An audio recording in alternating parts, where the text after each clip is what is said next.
কিছু বললে আমি কি খারাপ কিছু বললাম? খারাপ বলছোই তো, তখন থেকে তো বলছো তুমি শুয়ে রয়েছো কেন, এই করেছো। তুমি কোনো ওঠাতেই ব্যস্ত থাকো, কেয়ার করছি তোমার। তুমি সারাক্ষণ আমাকেও তুলতেই ব্যস্ত থাকো, আমি শুয়ে থাকলেই তোমার জ্বালা ধরে। ওঠো ওঠো ওঠো, আর ওই শৌখিন করে লাভ নেই। হাত দিয়ে ভুরু ঠিক করছে। ভুরু ঠিক করছি? দেখ ভুরু ঠিক করিয়ে তো করছি, কবে তাহলে থেকে তো বলছি তো যে কি আমার করছো? চোখ ব্যথা করছে, চোখে কম দেখছি, একটু ডাক্তারের কাছে নিয়ে চলো, চশমা পরবো। কবে থেকে বলছি আমি? আজকে 6 মাসের ওপরে হয়ে গেল। তুমি তো ভুরু ঠিক করছো দেখলাম, চোখের কি হলো? এখানটাতে টিপলেই আমার ব্যথাই, এই জায়গাটাতে টিপলেই ব্যথা। একটু আমি এরকম করে চেপে চেপে একটু টিপে টিপে এই জায়গাগুলো ব্যথা কমাচ্ছি আমি। সেটা বুঝবে কি করে? কিছু বললেই তোমার নাকি শরীর খারাপ? হ্যাঁ, বুঝবে কি করে? কিছু বললেই শরীর খারাপ হয় সেই বোঝে, জানো তো। কিছু ওকে বললেই ওর শরীর খারাপ। সেটাই তো, যার যদি বলি যে বসে আছো কেন, পেট ব্যথা করছে। ভুরু কেন ঠিক করছো, চোখ ব্যথা করছে। মাথায় কেন হাত দিচ্ছে, মাথা ধরেছে। ওটা ভগবানকে বলবো যে আগলে জন্ম তো হে বিটিআই কি হো। মানে কি? হ্যাঁ, আগলে জন্ম এটা কি মানে? নেই করুক বিটিআই কি জো, ওইটাই বলে না, ওইটাই তোমাকে আগলে জন্ম মেই করুক, তাহলে বুঝতে মানেটাই তো বুঝলাম না। ওটাই তো বলছি। না আমি কি ভুল বলছি কথাটা? ভুল বলছো না। যদি হাত ধরে বসে থাকো, জিজ্ঞেস করি যে কি হয়েছে, হাত ব্যথা করছে। মাথায় হাত দিলে বলে যে মাথা ব্যথা করছে। এখন ভুরুতে হাত দিয়েছে, জিজ্ঞেস করছি কেন, বলছে চোখ ব্যথা করছে। হ্যাঁ সেই তো। সারাদিন কি শরীর খারাপ লেগেই থাকে নাকি তোমার? মেয়ে হও না, আর আমি ছেলে, ভগবান আমাকে সেই স্মৃতি শক্তিটাও দিয়ে রাখুক, যেগুলি তুমি বলছো তখন আমিও তোমাকে বলবো। প্রতিটা মহিলারই বিয়ের পর মাথা যন্ত্রণা করবে, পেট ব্যথা করবে, ভুরু যন্ত্রণা, কেন বলে তোমাদের অত্যাচারে। কিছু বলা যাবে না নাকি?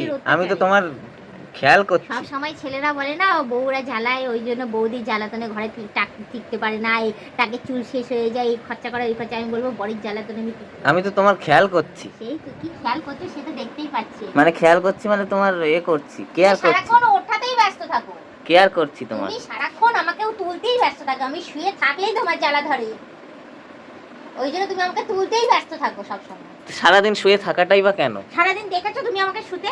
সারাদিন যদি শুয়ে থাকি তোমাকে রেঁধে বেড়ে কে খাওয়ায়? তুমি জামা কাপড় সকালবেলা, সে তো সকালবেলায়। জলটা কে ভরে? তুমি ভরো? সারাদিন এরকম তোমার মামা কে স্নান করে, তাকে কে খায়? সে তখনও পর্যন্ত নিজের হাতে খাওয়া শিখলো না।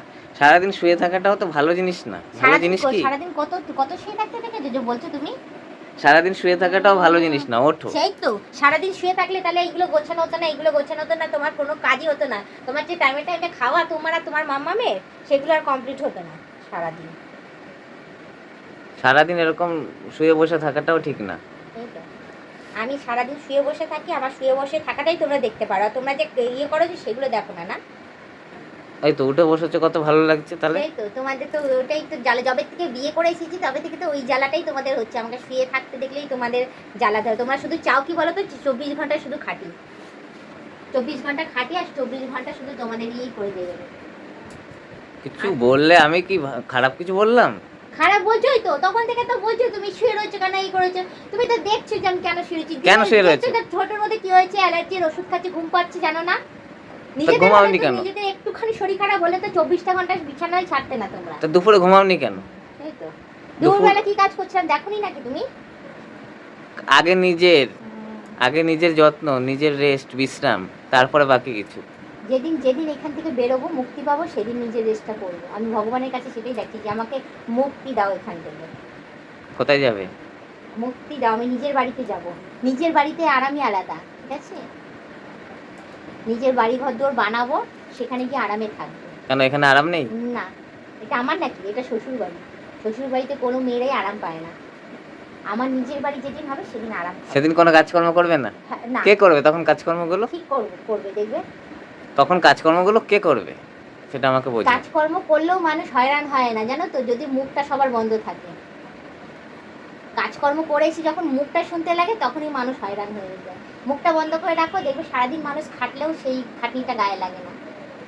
তোমাকে কি আমি খারাপ কথা বললাম এখন? খারাপ কথা বলো আর না বলো, বললাম তো যেদিন নিজের বাড়িতে যাবো সেদিন দেখবে আমার এনার্জি লেভেল হাই থাকবে। কারণ তখন তো আমি খাটাখাটনি করে এসে যদি একটুখানি বিশ্রাম নিই, আমি রিল্যাক্সে থাকবো। তার মাঝখানে এসে কেউ ফোনও কাটবে না, কেউ কিছু বলবেও না। আমার বাড়িতে ওটা, আমার বাড়িতে আমি যেমন ইচ্ছা তেমন চলবো। আচ্ছা কিছু বলবো না। আমার বাড়িতে আমি আচ্ছা কিছু বলবো, কেউ কিছু বলতে কিছু বলছি না, কিছু বলবো না, হয়েছে? কোনো চাপ থাকবে না, কি সুন্দর রিল্যাক্সে জীবন কাটবে আমার। আমার যখন আমি যেটা কিছু ইচ্ছা বললেই হবে যখন সেটা পাবো। অসুবিধা আমি কিছু বলবো না। যখন যেটা ড্রেস পরতে ইচ্ছে করবে আমি সেটা পরবো, যখন যেখানে ইচ্ছে সেখানে বেরিয়ে যাবো আমি। আরে আমি কিছু কেউ বলার বলছি না থাকবে তো, আমি কিছু বলছি না তো, বলছোই তো, বলে তো উদ্ধার করে দিয়েছো। আমি বলে কিছু তো উদ্ধার বলছি না। করে দিয়েছো। এই যে এটা যে কবে থেকে বের করে রেখেছো, তুমি তুলেছো, তুমি তুলবে না। তোমার জিনিসগুলো আমি করবো কেন? তোমার কাজ তুমিও তো নিজে করতে পারো। এক একটা বাড়িতে তো অনেক ছেলেরাই রান্না বান্না করে, সমস্ত কাজকর্ম করে, তুমিও তো করতে পারো না, তুমি করবে কেন? কিছু বলবো না। বলবে না কেন? আচ্ছা তুমি বিশ্রাম নাও।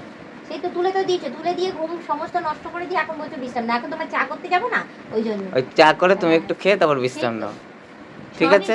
সবই করবো আগে, কারণ একটা দিন নিজে চা করে খাও। সে আমি তো করে নিতাম, আমি তোমাকে বলেছি নাকি? ঠিক আছে।